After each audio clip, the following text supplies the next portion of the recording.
Hey, hi everybody, this is Dr. Albert Snow doing one of my quick hitters where I give you a very short, concise insight into a subject matter you're likely interested in if you have inflammatory bowel. Also want to tell you a little bit about myself. 40 years, holistic gastroenterologist, invented that category of medicine. A lot of terminology that's thrown around on the internet came from me. I'm not modest. I invented the GI cure, which is the only system in the world that will cure inflammatory bowel. It really does. It really does. And unconventional. I was going to start off, I guess I will now say, me and Tom Waits. Tom Waits, what do we have in common? Well, I'm flattering myself by saying I have anything in common with Tom Waits. If you know who he is, if you don't know who he is, just Google it or YouTube, Tom Waits. Especially when he does some kind of interviews. Tom Waits. What's the comparison? What am I flattering myself for with this?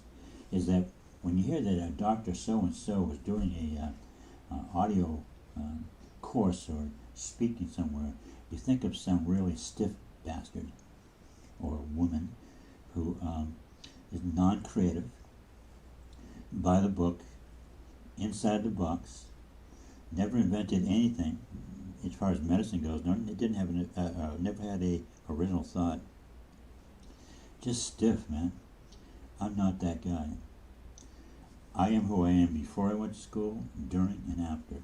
And I think it's effective. Tom Waits is like, he's off the wall. He's a great performer, and he's funny as hell, and he's a stream of consciousness. He doesn't think about things before he says them, and, sometimes we need a filter. Well, I'm comparing myself in one way, is that I have an unconventional style. People love it. You might not. But in appointments, I'm actually much more animated than this.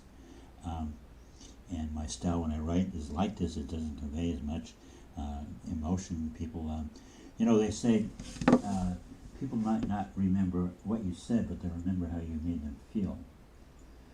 I found that within the first 10 minutes of my 15-minute conversations with people, they start smiling or they start crying. They start crying tears of joy only because they hear somebody who's not bullshitting them. There's no filter. I'm not stiff.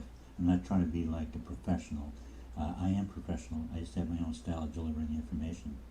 And I think I'm funny. Some of you think I am. I entertain. I put it all together and I think of it as educational entertainment with medical information that's been filtered down to where I can understand it and convey it. I could give a shit about what your blood work said. I couldn't care less what any of your medical records says other than you just tell me what the results were. All this, all this stuff, and I don't need all that. Just what the bottom line say. Okay, and that's far secondary to who you are. Tell me what's going on with you.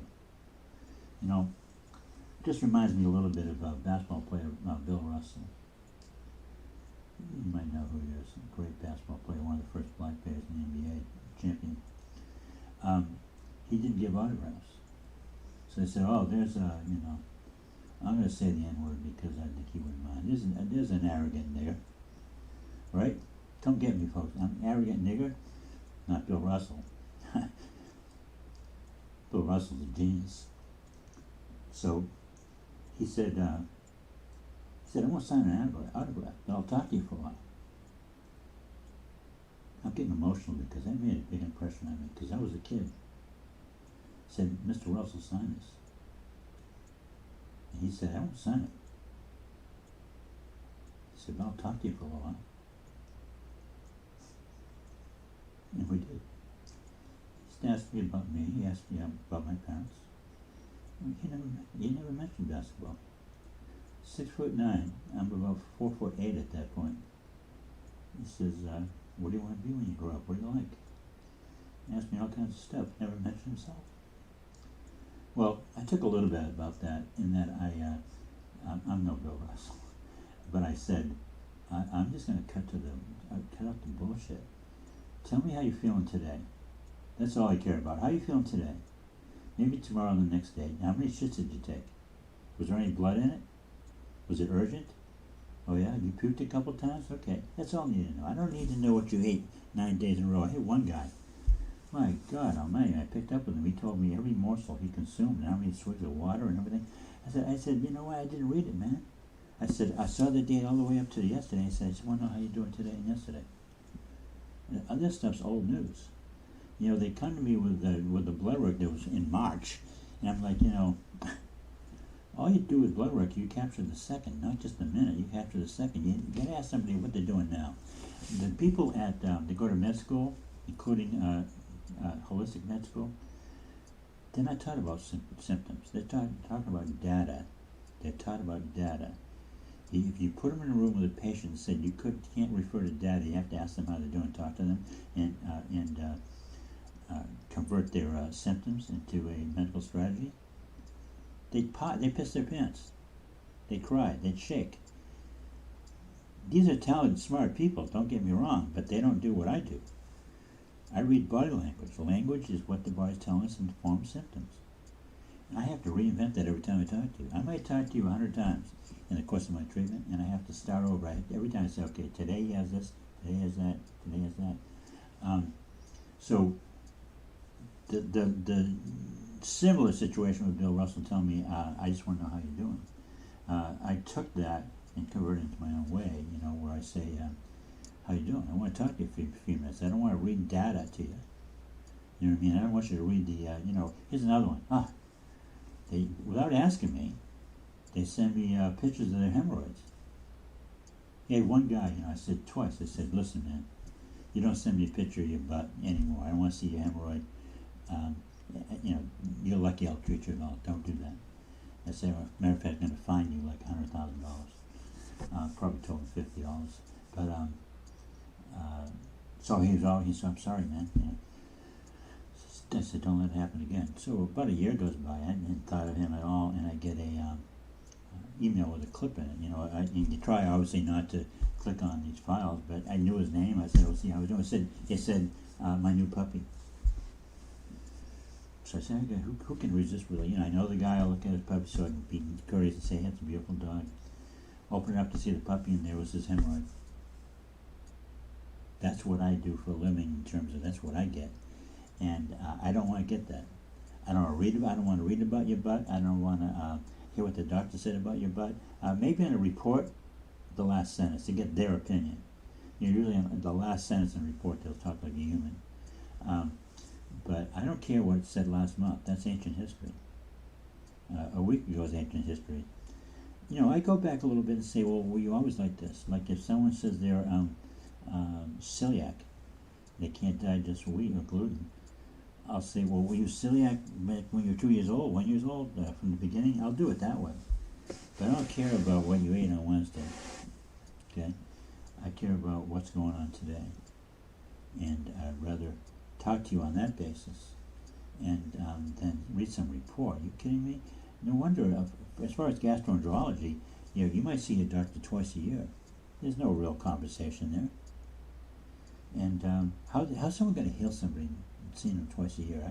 I got to talk to you every week. I guess I'm not that bright. But I don't want to talk about anything other than happened today, yesterday, and the other day before. You know, that's all I need to know. Because by the time, you know, you come to me and something happened 3 weeks ago, that's ancient history. Your body's changed since then. You might have some of the same symptoms. But I convert that into, you know, I have kind of for this kind of thing, I have a photographic memory, but it's not as good as it used to be. But I don't remember your name. But I remember everything else you told me. But I have too many patients now. God's sake, 3 times the more you're supposed to have. But it's about symptomology, folks. Your doctor doesn't know how to read symptoms. They'll hear it, they'll ask you, but they don't use that information. They go to the data, the blood work, the CAT scans, things like that. They humor you. They go, yeah, okay, sure. Yeah, I heard you. But try diagnosing someone's symptoms, and you don't know where they were, you know, a year ago. You don't know what medication, and, you know, yes, they'll take drugs and it'll screw their system up, but I need to know where you're at, like right now. And so, and then when they call me a week later and tell me how they did, I have a recent history. I go week to week, but I don't need, you know, I don't care what happened week 1. I never look back. We're 5 weeks in this thing. I don't look back at week 1. Nowadays, I don't even keep the records. You got all this HIPAA stuff to worry about. It's in my head. So I don't. I rely on that because you can always rely on that. The data, they're also changing the numbers all the time, and what's in the zone and what's not. Bullshit. I have people come to me, they're freaked out because they're slightly anemic. You gotta be kidding me. They scare the hell out of you. Oh, your vitamin D is low. Vitamin D is nothing. It has so little value. You might read about it, and there's this information they put out there, but in practicality, no. And so they have people worried that they almost weaponize the data. Go in there with your balls out and say, hey, listen, man, tell me about it. I don't need any diagnosis stuff. Tell me what's going on with you right now. And that's all I need, okay? And I don't even need to write it down. I was at a family, I was amazed. Family function yesterday, birthday party. And there was a little kid there, about 4, little girl. And she was talking away, and she was playing waitress. There was 10 or 12 of us at a giant kitchen type counter, granite top counter, all just having snacks and things. She comes in and wants to know, she's a waitress, wants to know what everybody's having. And so we're all like, well, I have some scrambled eggs and, peanut butter jelly sandwich. So she goes out into the kitchen, which is her playroom, comes back, she goes around the room. I've only seen this in a fancy restaurant one time. She goes around the room, she never wrote anything down, obviously, and she knew what everybody, you're having the peanut butter, and you want some cauliflower on the side, we're all making up meals. And you want sprouts with yours, okay, you want ketchup on your mashed potatoes. She went around with all 10 people without any prompting and rattled it off. It blew my mind. I'm still talking about it the next day. You've seen waitresses you see waitresses or waiter do that in a nice restaurant. That blows your mind. This kid was 4. So I'm only saying I observe stuff like that, and I say, well, as far as medicine goes, that's all I care about. I don't care what you had for breakfast yesterday. Today, yeah. Because you need to go with time, now, here and now. Because if it happened 3 days ago, it doesn't matter. And like I said, you put these guys and these girls, doctors in a room without the data, they piss their pants. You say, okay, you have to diagnose this person just by what they tell you. They weren't taught that. They've never done that. They ask the questions, but that's not what they go. Hey, I know a lot of medical doctors. They'll tell you the same thing behind the scenes. They're smart, intelligent, they're invaluable, but they couldn't do what I do. That's why they don't treat the conditions like I do. They treat different things that I can't treat, but you can't ask them to fix your IBS. You can't tell them that you feel a little bit of soreness on the left side, left quadrant. They can't handle that. That's not what they're trained for. That's why there's me, and that's why there's them. And if I was going to evaluate what a medical doctor can do for you, is probably more than I could ever dream of doing. But I can do one thing that they can't dream of doing. It's invaluable. I wouldn't hold myself up against a medical doctor ever. I'd be blown off the map. But I'd blow them off the map in one thing. That's my GI cure. It does work, and it works every time. Go to Holistic GI. No, what's that website? HolisticGastroenterologist.com, and look at it and consider buying the GI Cure protocol. There's much more to it than just the protocol. So I'm done with this quick hitter today. I'd like to do 2 things with a quick hitter. Talk about a subject very specific, stick to the topic, and sometimes just rip off the top of my mind, because I think I can say things that let you know who I am, and make a decision to work with me or not, and just hear my take on a bunch of topics. And once in a while somebody say, yes, you just mentioned esophageal cancer, and I'll say, well, signal them that I know about that subject. Now, one last thing I want to tell you, I've said it before, but just want to be ready. I don't promote that I treat esophageal issues, like acid reflux. I will if you put a gun in my head. but I don't like it. It's a pain in the neck. I was going to say pain in the ass, pain in the neck, and it takes a lot of work. And since I don't like it, I don't like you while I'm treating you. I don't say hi, goodbye, I don't like you. It's your punishment for coming to me and having me treat you for esophageal issues. Of course, I'm only kidding, but about the part of not liking you, no, I'm not kidding. Constipation is the second in line there. Boy, oh boy, talk about work. You know, you're better off having a big hole in the side of your gut, bleeding and mucus pouring out and vomiting all over me. I can fix that in a snap, but constipation, oh my God, I'm considering just dropping it from the menu. I already dropped esophageal problems. The thing is, I treat them. Here's what I do. If you call me up and say, hey, I have heartburn, say, nope, can't fix it, don't know anything about it. I don't like you for even asking. And then if it's part of what you have, you come to me and say, yeah, I got the IBS and also got the esophageal, I'll fix it then. Because I already get my hands dirty, I'm already in there. But don't ask me to fix your heartburn out of the blue like that. I'll tell you that I don't like you. And I won't sign an autograph, but I'll talk to you. But not about esophageal. Okay? So, that's it for today. I'm done. I did about 5 of these quick hitters. I'll be back probably tomorrow. I'm going to load up on these informational things. Most of them are more well structured and organized, you know, but it takes me a little bit of time to think about what I want to do, what the priority is.